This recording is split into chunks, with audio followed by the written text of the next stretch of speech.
Cześć, witam wszystkich na kanale poświęconym fotografii analogowej. Dzisiaj perełka kolejna perełka dla maniaków fotografii, czyli ikona fotografii. Konica Pop. Konica Pop, aparat, który został pokazany w 1982 roku, od razu stał się bardzo popularnym aparatem. W ciągu pierwszych 3 lat produkcji sprzedano 1,5 miliona egzemplarzy. Każdy, kto chciał, każdy, kto nie chciał, mógł robić tym aparatem zdjęcia. Wiele osób zastanawia się, dlaczego aparat taki prosty, w którym nic się nie ustawia. On nie ma ustawienia ostrości, on nie ma ustawienia parametrów ekspozycji, on takimi rzeczami w ogóle nie obciąża użytkownika, tak dobrze się sprzedawał. Moim zdaniem, raczej nie tylko moim, zdaniem jest to, że po prostu był produkowany w kilku kolorach. Dokładnie to wyprodukowali go w 8 kolorach. Na początku było ich 7 albo 6, ale ogólnie było ich 8 kolorów. Piękny czerwony kolor, taki pomidorowy. Zresztą później była wersja Konica Pomidor, tylko inaczej pisana. To była jedna rzecz, znaczy seledynkowy, ja tak patrzyłem, mówię, ja mam taki brzydki czarny, on jest ładny, nie, ładny aparat jest, ale mam taki zwykły, czarny, taki popularny model, powiedzmy, czarny aparat, a można było mieć seledynkowy, taki zielonkawy, żółty, albo moim zdaniem najładniejszy, taki niebieski, jasny, ładny niebieski kolor tej koniki można było kupić i ona była fajna. To jest tak, że część osób, która używa wersji tej czerwonej, seledynkowej czy żółtej, mówi, że no nie jest to aparat taki, żebyś wyszedł na ulicę i nikt na ciebie nie zwrócił uwagi, ale jeśli używasz czarnego, to możesz spokojnie robić na ulicy zdjęcia i on się nie rzuca w oczy. Dlatego pewnie była też wersja czarna. Ja bym wolał niebieską.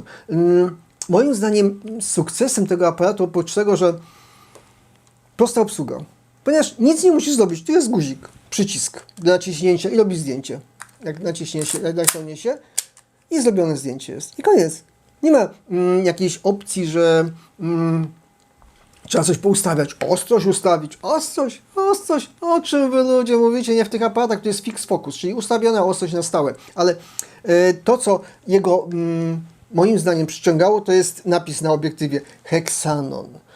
Konika Hexanon znaczyła bardzo dobrą jakość zdjęć. To jest obiektyw 4-elementowy w 4 grupach, czyli pewnie klasyczny Tessar albo coś w tym stylu. Bardzo przyzwoity obiektyw i moim zdaniem to napędzało w pewien sposób jego sprzedaż. Aparat jest solidnie zbudowany, porządny. To waży 270 gram, także z bateriami.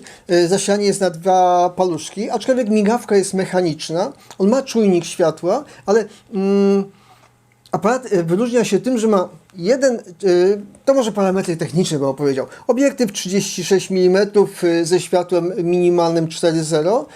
Jeden czas. 1/125 część sekundy. Tak jest przynajmniej napisane w instrukcji, bo tak w internecie czytałem, to ktoś zmierzył, mówi nie przesadzajmy, 1/90. Ja bym mu dał 1/90 według moich testów. Z mojego punktu widzenia to nie ma żadnego znaczenia, czy to jest 1/90, czy 1/125. W każdym razie jest to jeden czas. W związku z tym migawka jest uproszczona do minimum, do maksimum. Nie można już bardziej uprościć. Do tego mamy regulację przysłony. Tu jest tak ciężko dojść dokładnie, jak ta przysłona działa. W momencie mamy 3 czułości. ISO 100, ISO 200, ISO 400. Jeśli ustawię ISO 100, to mogę używać przysłon od f4 do f16. Jeśli ustawię ISO 200, to już tylko będę mógł używać przysłony od 5 i 6. Używać przysłony, co ja gadam. Będzie on mógł używać przysłony od 5 i 6 no i właśnie w instrukcji znalazłem, że do F11, czego w ogóle nie rozumiem. Natomiast przy ISO 400 będzie mógł używać przysłony od F8 do F16. W związku z tym, że to jest fix focus, jak już wspomniałem, gdzie ostrość jest ustawiona na stałe na 2,8 metra. W związku z tym, jeśli chcesz uzyskać dużą głębię ostrości, lepiej, prawdę mówiąc, założyć mu film ISO 400 i spotkałem się z opiniami, że tylko ISO 400, żeby robić nim zdjęcia. Jeśli chcesz robić zdjęcia ludzi, tym aparatem, to moim zdaniem lepiej sprawdza się film o czułości ISO 100 i ja na takim filmie robiłem, nawet nie dlatego, że po prostu taki miałem film, założyłem mu i takiego używałem, po to, żeby mi się łatwiej wywoływało z innymi, bo ja zawsze wywołuję po 2 filmy w koreksie. Co jeszcze go wyróżnia? No lampa błyskowa, oczywiście pop. Niektórzy mówią, że od tego pochodzi nazwa. To dlaczego w japońskiej wersji nie nazywa się EF Pop? Lampa wyskakująca, która ma możliwość robienia zdjęć różnie, do 5 metrów mniej więcej. Ale tu jest jeszcze taki przycisk. O, już jest gotowa. Fajnie widać, że jest gotowa. I do tego służą właśnie baterie. Tu jest taki przełącznik włączający lampę. Złap mi ostrość na to. O, i on ma oznaczenie, że jak pociągnę raz, to mam lampę błyskową, a jak przytrzymam, to on w tym momencie ograniczy siłę błysku lampy o 2 EV i będę mógł robić zdjęcia w odległości mniej więcej od 1,5 do 2 metrów, ale pod światło, bo on ograniczy w ogóle całość oświetlenia. Ja w sumie nie przetestowałem tego, żałuję, że nie przetestowałem, będę musiał jeszcze raz nim zrobić zdjęcia, co nie jest złe, bo nim się przyjemnie robiło zdjęcia. Także będę musiał jeszcze raz przetestować ten tryb robienia lampą błyskową, ale on w tak prostym aparacie ma możliwość, że ty dobłyśniesz do światła zastanego i dobrze to naświetlisz. Przytrzymujesz sobie przycisk, naciągasz film i robisz błysk po oczach. Jak najbardziej.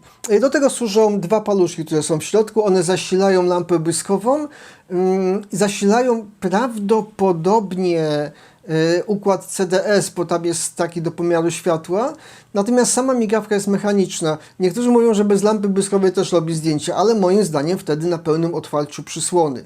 Cały czas, czyli jak ustawiłem mu ISO 100, to on wtedy przysłonę ma f4. Jak mu ustawiłem ISO 200, to przysłonę ma 5,6. Jak ustawiłem mu ISO 400, to przysłonę ma 8. Można go w ten sposób zmusić jakby do ręcznych ustawienia przysłon. Przy czym jeśli ja włączę lampę błyskową, to się te przysłony zmieniają. On ustawia wtedy na stałą przysłonę. Rzucę szybko okiem. Jeśli mam ISO 100, tak jak w tej chwili, to on ustawia przysłonę na f8 i on już przysłoną nie reguluje. Mamy cały czas stałą przysłonę i tylko błyskiem reguluje to, jak nam ta lampa będzie błyskała. Jeśli ustawię włączę lampę i będę miał ISO 200, to będzie to przysłona 11, a jak włączę lampę i będę miał ISO 400, to będzie to przysłona 16. Z moich testów, jak robiłem, to wyszło mi, że w sumie to obiektyw jest dobry, nawet całkiem przyzwoity. Zresztą to zdjęcie, które tam widać za mną, jest zrobione tym obiektywem i jak widać, ono jest ostre. Ono jest dobrze ostre. Winietowania, ono jest krzywo zrobione. Ja go nie chciałem w tym momencie wymusić, chciałem zrobić coś ciekawego tym aparatem. Mamy 36 mm, w związku z tym możemy zastosować takie głębie ostrości w nim i to zdjęcie wyszło bardzo fajnie i żadnych wad optycznych na zdjęciu nie zauważyłem. Przy czym to jest aparat z pierwszej serii, bo wspomniałem? Jak nie wspomniałem, były 3 serie tych aparatów. Pierwsza do 1985 roku, tej, która jest sprzedana 1,5 miliona, która wygląda w ten sposób, różni się od następnych właśnie napisem Hexanon na obiektywie. Druga seria, produkowana od 1985 roku, wygląda identycznie. Wtedy jakieś kolory dołożyli, srebrny czy coś, ale nie ma już tego napisu Hexanon. I trzecia seria, która nazywa się Konica Pop i ma datownik jeszcze pod spodem. A propos datownika, datownik do 2019 roku można było ustawić, także jeszcze kilka lat temu można było nią spokojnie robić zdjęcia i datownik, jak ktoś oczywiście lubi, zapisywał właściwą datę. Nie wiem od którego roku, bo w sumie nie miałem w ręce z datownikiem i nie przeklikałem sobie, jak to wygląda. Wersja z datownikiem jest 10 gram droższa, mówię, cięższa od tej. Natomiast szukałem, krążą informacje na temat, czy wersja pierwsza z napisem Hexanon różni się czymś obiektywem od wersji tej drugiej i trzeciej bez tego napisu Hexanon. I większość osób uważa, że nie ma żadnej różnicy. Że oni nie zauważają, że to jest ten sam obiektyw, natomiast spotkałem się recenzję, gdzie człowiek robił 2 zdjęcia. jednym i drugim aparatem i w efekcie na sam koniec stwierdził, że wersja bez napisu ma troszkę większe beczkowanie, akurat beczkowanie ma większe, i ma troszeczkę słabszą rozdzielczość. Wykonał taką serię zdjęć. Uważał, że jeszcze troszeczkę zniekształcenia ma większe, natomiast na przykładowym zdjęciu ja stwierdziłem, że nie. Ja bym tego tak nie określił, bym z tych zniekształceń, oprócz tej beczkowatego, które rzeczywiście troszeczkę było większe, bym go nie posądzał jakieś tam inne zniekształcenia. Natomiast jakoś to tak w ogóle nie wnikałem, ponieważ na zdjęciach w internecie nie byłem w stanie określić, czy to jest lepsze od tego. Określił, że minimalnie obiektywy z pierwszej serii, te z napisem Hexanon, były lepsze. Sam aparat był produkowany prawie 10 lat.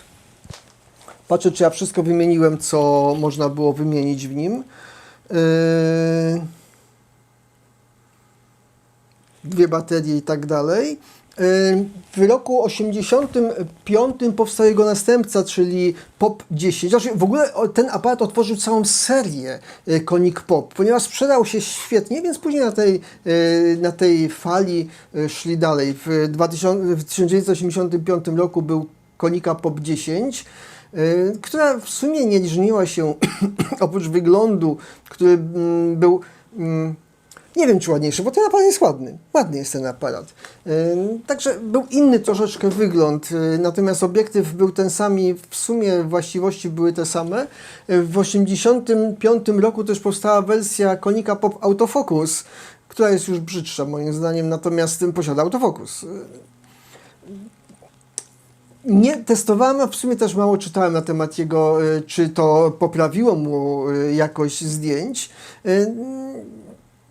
Ta jakość zdjęć, jeśli się zna jego ograniczenia i stosuje się i według nich się fotografuje, czy się go używa do takich rzeczy, które znajomość jego ograniczeń powoduje, że jeśli wiesz, to potrafisz go właściwie używać, możesz je całkowicie ominąć. Ostatnim były też takie modele jak BF-120, to już jest końcówka takich brzydkich aparatów kompaktowych, w które wszyscy producenci robili i Konika też, takie były popularne wtedy.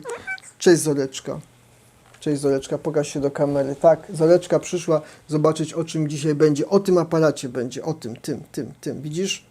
Masz za krótkie uszy, żeby cię było widać. Ogon widać. Także w sumie to nawet nie ma co omawiać zdjęć. Można spojrzeć na to zdjęcie 003, które tutaj mam, może go odepnę z ręki. Aparat się nie wyłącza, w związku z tym wyłącza.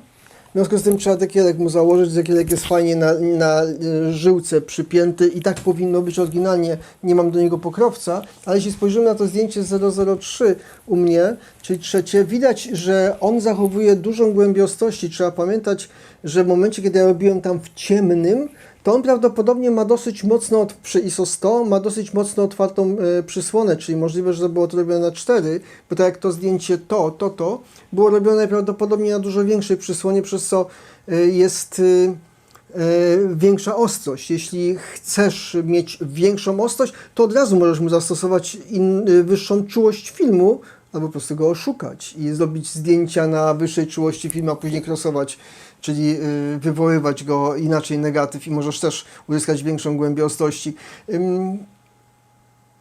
Sam aparat jest sympatyczny w użyciu. Sympatyczny. To się nim podnosi, robi zdjęcie, przeciąga film. Jedyną rzeczą, którą miałem, to, że zapomniałem przeciągnąć filmu, bo jest tak proste. Ma sygnalizację. Bo nie wykazałem. W momencie, kiedy przeciągnę film i on uważa, że jest... Będzie widać. Zapaliła się lampka, która mówi o tym, że słuchaj, to będzie za ciemno i powinieneś włączyć lampę błyskową, bo inaczej zdjęcie nie będzie dobrze naświetlone, co nie zmienia faktu, że i tak to zdjęcie zrobi. On się będzie buntował, ale zrobi zdjęcie. Przy czym nie można liczyć na to, że jakoś rozmazane sobie zdjęcia, a przy jednej 120 czy jednej 90 części sekundy to jakby musiał bardzo szybko machać, żeby uzyskać jakieś artystyczne zdjęcie. To nie jest aparat do artystycznych zdjęć, to jest aparat do dokumentowania, ale jeśli patrzysz na street photo, takie szybkie, bezproblemowe, to naprawdę Konica Pop jest dobrym rozwiązaniem do tego. Nie rewelacyjnym, ale bardzo szybkim. Nie masz tego, że musisz ustawić jakąś ostrość, że się pomylisz w ustawieniu ostrości, co wczoraj obrabiałem zdjęcia z aparatu i się okazało, że chyba z 2 albo z 3 razy się po prostu tak zafascynowany byłem robieniem tym aparatem zdjęcia, że po prostu zapomniałem przestawić mu ostrość. I ostrość miałem ustawioną bez sensu. W tym nie ustawisz ostrości bez sensu. W tym zawsze będzie naświetlone.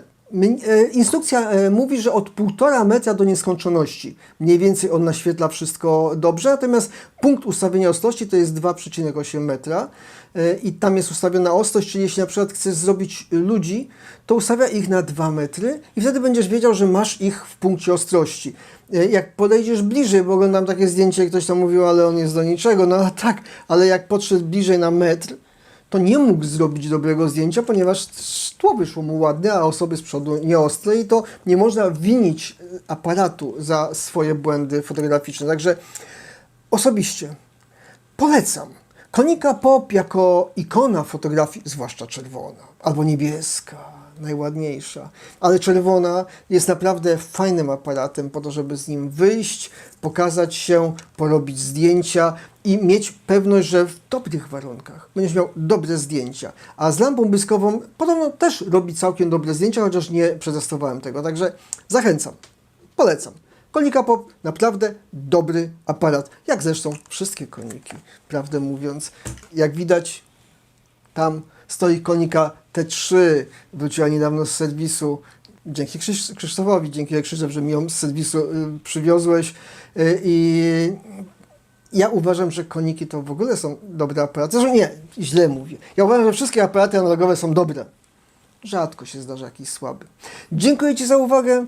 Zapraszam do oglądania innych filmów, do obejrzenia galerii zdjęć zrobionych tą Konicą Pop i do zobaczenia. Cześć.